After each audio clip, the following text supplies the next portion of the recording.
Hey guys, welcome back. तो ये phone काफ़ी एक्साइटिंग प्राइस रेंज पे लॉन्च हुआ है। अब बहुत से अच्छे फीचर्स इसमें अवेलेबल हैं, वो तो हम आगे चेक करते हैं कि device complete value for money है कि नहीं है। लेकिन आज हम सिर्फ ड्यूरेबिलिटी की बात करेंगे। तो आपको याद होगा, इससे पहले वीवो U10 की ड्यूरेबिलिटी जब हमने ट्राई की थी, तो वो फ़ोन काफ़ी ज़्यादा सॉलिड ड्यूरेबल फ़ोन निकला था। आई मीन सभी तरह के टेस्ट उसने कम्प्लीटली पास किए थे। इनफैक्ट मैंने उस पे ह्यूमन वेट टेस्ट भी अप्लाई किया था। अगर आप उस पे खड़े भी हो जाते हैं तो मेरा वेट अराउंड 70 किलोग्राम्स है, तो भी उसमें कोई प्रॉब्लम नहीं हुई थी। तो सेम तरह का कंस्ट्रक्शन और ड्यूरेबिलिटी हम वीवो U20 से भी एक्सपेक्ट करते हैं। तो वीवो U20 का टेस्ट देखने से पहले वीवो U10 किस कंडीशन में है ये आप देख लीजिएगा। इवन दो फ़ोन ने सभी तरह के टेस्ट यहाँ पे पास किए थे, लेकिन ये मेगा ड्रॉप टेस्ट में फेल हो गया था, जहाँ मैंने एक साथ 6-7 स्मार्टफोन्स के ब्रांड ट्राई किए थे। वो टेस्ट भी आप जरूर दिखेगा। ऑलराइट गाइस, चलिए स्क्रैच टेस्ट स्टार्ट करते हैं। देखते हैं फ़ोन में कैसा कंस्ट्रक्शन दिया गया है, कहाँ कहाँ वीकनेस है, कहाँ कहाँ स्ट्रेंथ इसमें दी गई है।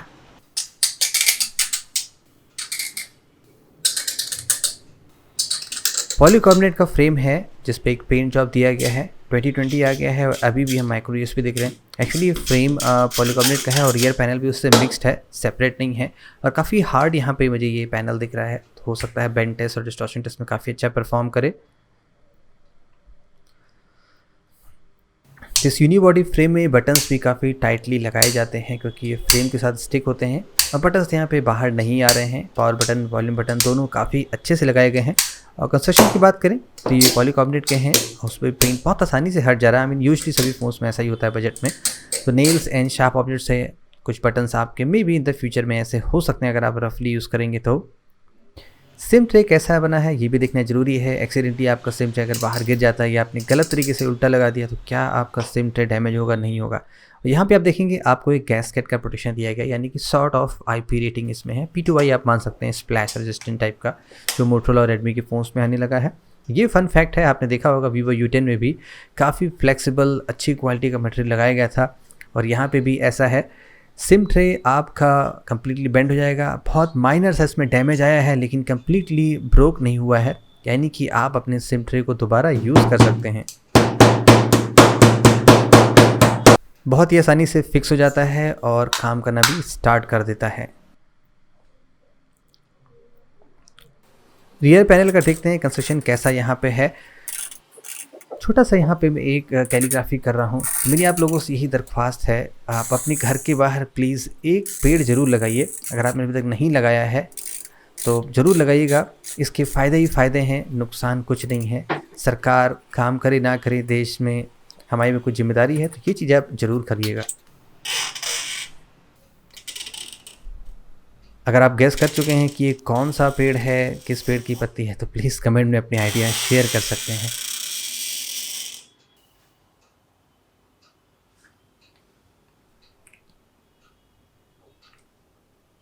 कैमरा फ्रेम देखते हैं कैसा है यहाँ पे। तो ये एल्युमिनियम का है, स्टेनलेस स्टील का नहीं है। उसके ऊपर एक गोल्ड लाइक कलर उसमें लगाया गया है जो छूटने के बाद भी पता नहीं चल रहा है। एंड विद सम रीज़न मुझे नहीं पता ये LED का कटआउट सेपरेट क्यों किया था। जब ये वहाँ पे है तो उसको ऑब्वियसली ग्लास के अंदर ही होना चाहिए। बट जो भी है, कुछ ऐसा आपका रियर कैमरा का फ्रेम है। टेक्स्ट एंड लेबल जो भी है वो इस ग्लॉसी डिज़ाइन के अंदर में है, जैसे मैंने पहले आपको दिखाया था। वो ऑलवेज वहीं रहेंगे, हटेंगे नहीं। फिंगरप्रिंट स्कैनर का कंस्ट्रक्शन देखते हैं। ये थोड़ा सा मुझे चेंज लग रहा है, अभी मैं आपको दिखाता हूँ। ये मेटल के हैं, उस पर पेंट जॉब है, तो इस ऐसे फिंगरप्रिंट सेंसर स्क्रैच करने के बाद भी मोस्टली काम करते हैं। सेंसिटिविटी थोड़ी सी घट सकती है, लेकिन यहाँ पे देखते हैं घट रही कि नहीं घट रही है। अनलॉकिंग तो प्रॉपर हो रहा है। वीवो U10 में सेरामिक का फिंगरप्रिंट सेंसर दिया गया था, जो स्क्रैच तो ऑब्वियसली नहीं होगा लेकिन वो डैमेज हो जाता है, तो उसके बाद वो रिकग्नाइज नहीं करता है। शायद इसीलिए कंपनी ने ये चीज़ चेंज कर दी है। कुछ और स्क्रैच लगाते हैं, देखते हैं इन केस आपका बैड लक हो तो क्या होगा। अभी भी प्रॉपर्ली काम कर रहा है, सेंसिटिविटी पे कोई प्रॉब्लम नहीं आई है। नया फिंगरप्रिंट सेंसर भी आसानी से रजिस्टर हो जा रहा है और अनलॉकिंग भी बहुत आसानी से हो रही है। ग्लास का प्रोटेक्शन कैसा दिया गया है ये भी हम यहाँ पे चेक करते हैं। जस्ट फॉर इन्फॉर्मेशन, आपकी जानकारी के लिए बता दूँ, यहाँ पे कोई गोले ग्लास, ना ही शॉर्ट सेंसेशन, ना ही कुछ और असाही ग्लास नहीं लगाया गया है। एक पांडा किंग ग्लास यहाँ पे लगाया गया है, जिसको शॉर्ट में पांडा पांडा कहते हैं। तो जहाँ तक मैं देख पा रहा हूँ, कीज एंड कॉइन से कोई भी स्क्रैचेस नहीं पड़ रहे हैं। लेकिन अगर आप किसी शार्प ऑब्जेक्ट के कांटेक्ट में आता है आपका डिस्प्ले, जैसे कि कुछ ग्लास का पार्टिकल हो गया, नाइफ ऑब्वियसली, या कोई भी ऐसी शार्प चीज़ आ गई मेटल की, तो यहाँ पे मुझे कुछ माइनर और मेजर डीप हेयरलाइन स्क्रैचेस दिख जा रहे हैं। जैसे आप यहाँ देखेंगे, मैं आपको कुछ मैक्रो शॉट दिखा रहा हूँ, तो ऐसे आपको बहुत से डीपर हेयरलाइन स्क्रैचेस आपको दिखेंगे यहाँ पे। बेसिक सा मैं एक यहाँ पे एक सैंड टेस्ट करता हूँ, ऑलवेज डस्ट टेस्ट करता हूँ कि स्मार्टफोन की स्क्रीन की क्वालिटी कितनी अच्छी है। क्या इस स्क्रीन पे जो इस फ़ोन में लगाई गई है, यहाँ पे भी कोई एज सच,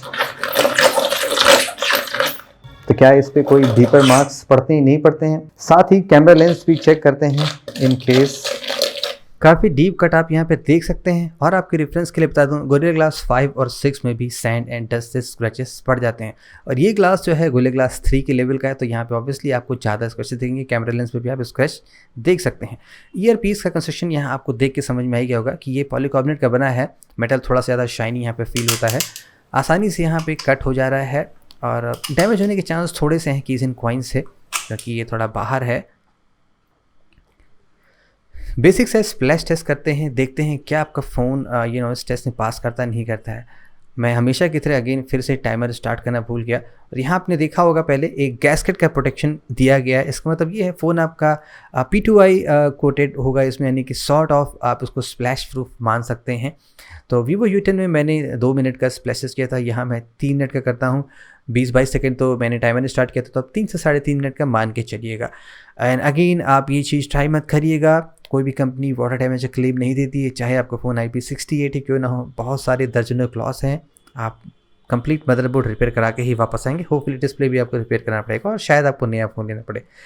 3 मिनट हो गया है, टेक्निक देखा है तो 3.5 मिनट हो गया है। फ़ोन को मैं बाहर निकालता हूँ, क्लीन करता हूँ, फिर सभी चीज़ें हम वेरीफाई करते हैं। फिंगरप्रिंट अनलॉक काम कर रहा है, कोई डैमेज नहीं हुआ है। चलिए स्पीकर्स वेरीफाई करते हैं।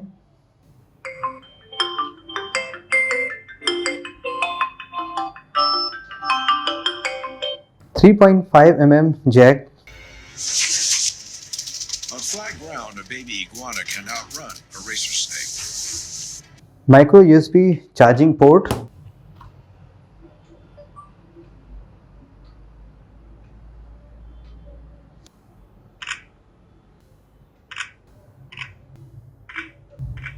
सभी कैमरे प्रॉपर्ली वर्क कर रहे हैं, portrait, normal, macro, ultra wide और रेगुलर मोड। ओके, यहाँ पर ट्रिपल कैमरा दिया गया है। अब गाइस बारी है डिस्टॉर्शन टेस्ट परफॉर्म करने की Vivo U20 पे। तो आपकी जानकारी के लिए बता दूं, Vivo Z1 Pro पहला स्मार्टफोन था जो डिस्टॉर्शन टेस्ट में यहाँ पे फेल हुआ था। Vivo U10 के साथ तो ऐसा कुछ नहीं हुआ है, लगता है कंपनी ने ये प्रॉब्लम फिक्स कर दी है। चलिए देखते हैं क्या Vivo U20 इस बार इस टेस्ट को पास करता है कि नहीं करता है।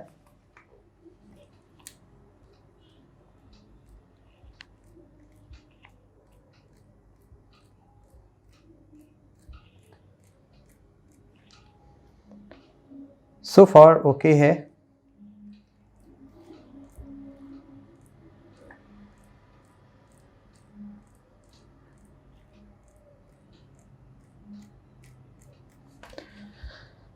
गुड जॉब Vivo, लगता है ये प्रॉब्लम अब परमानेंटली फिक्स की जा चुकी है। अब बारी है बेंड टेस्ट परफॉर्म करने की। तो Vivo ब्रांड का कोई भी स्मार्टफोन आज तक बेंड टेस्ट में फेल नहीं हुआ है। क्या ये पहला स्मार्टफोन हो सकता है? चलिए देखते हैं। Alright, 3, 2, 1।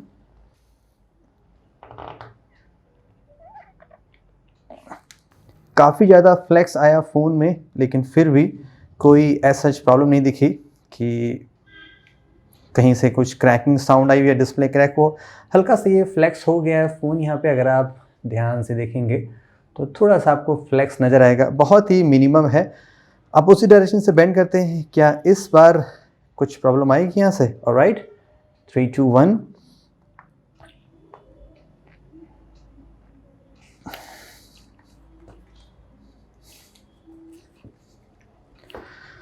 So for so good, अभी तक तो काफ़ी ड्यूरेबल स्मार्टफोन निकला है Vivo U20, जो बेंड टेस्ट में भी पास करता है।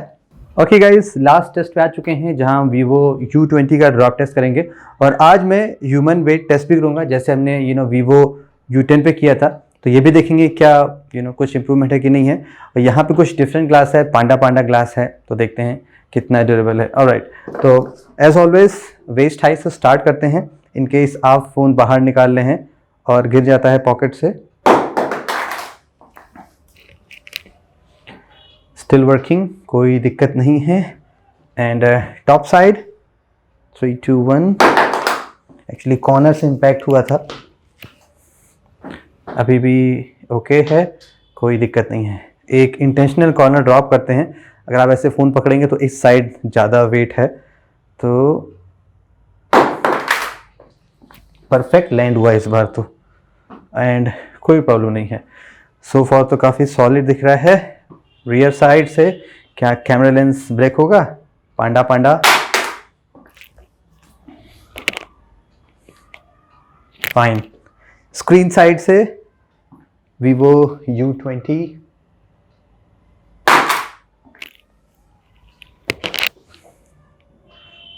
अभी भी ठीक है। ओके, राइट, हाइट बढ़ाते हैं। फ़ोन से आप बात कर रहे हैं और इससे आपको फ़ोन गिर जाता है। प्लास्टिक के फ़ोन में मुझे थोड़ा कॉन्फिडेंस ज़्यादा होता है, क्योंकि ये ड्रॉप डेड नहीं होते हैं। एमुलेट फ़ोन्स डेड हो जाते हैं, आप कुछ कर ही नहीं सकते, सारा डेटा आपको उसी में रहेगा। SD कार्ड तो लगते ही नहीं है फ्लैगशिप फ़ोन्स में, तो ये बहुत समस्या होती है। अब अगेन फ्रंट साइड से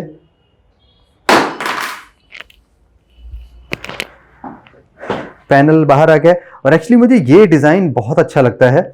आपको याद कीजिए इन्फिनिक्स के फ़ोन में भी ऐसा ही डिज़ाइन था, तो मुझे लगता है कि ये जो सिंगल फ्रेम होता है ये ज़्यादा हेल्प करता है एक्चुअली ड्यूरेबिलिटी में। राइट, चलिए अब स्क्रीन साइड, ये रियर साइड से गिराते हैं। 3 2 1, अभी भी ओके है, कोई दिक्कत नहीं है, डिस्प्ले भी ठीक है। अब ये फाइनल है। Vivo U10 तो काफ़ी अच्छा परफॉर्म किया था इस टेस्ट में, 6 feet height, and Vivo U20 3 2 1, oops। तो पांडा ग्लास ने अपनी दिखा दी ड्यूरेबिलिटी। तो लास्ट U10 में आई गेस गोरिल्ला ग्लास था जो ज़्यादा ड्रॉप प्रूफ था, 3 था, लेकिन पांडा ग्लास उतना अच्छा नहीं निकला। अब इस पर तो ह्यूमन वेट टेस्ट हम कर नहीं पाएंगे, क्योंकि ऑलरेडी ये शैटर्ड है एंड कम्प्लीटली डेड हो जाएगा। सो ये रहा guys Vivo U20। Alright guys, have a great day.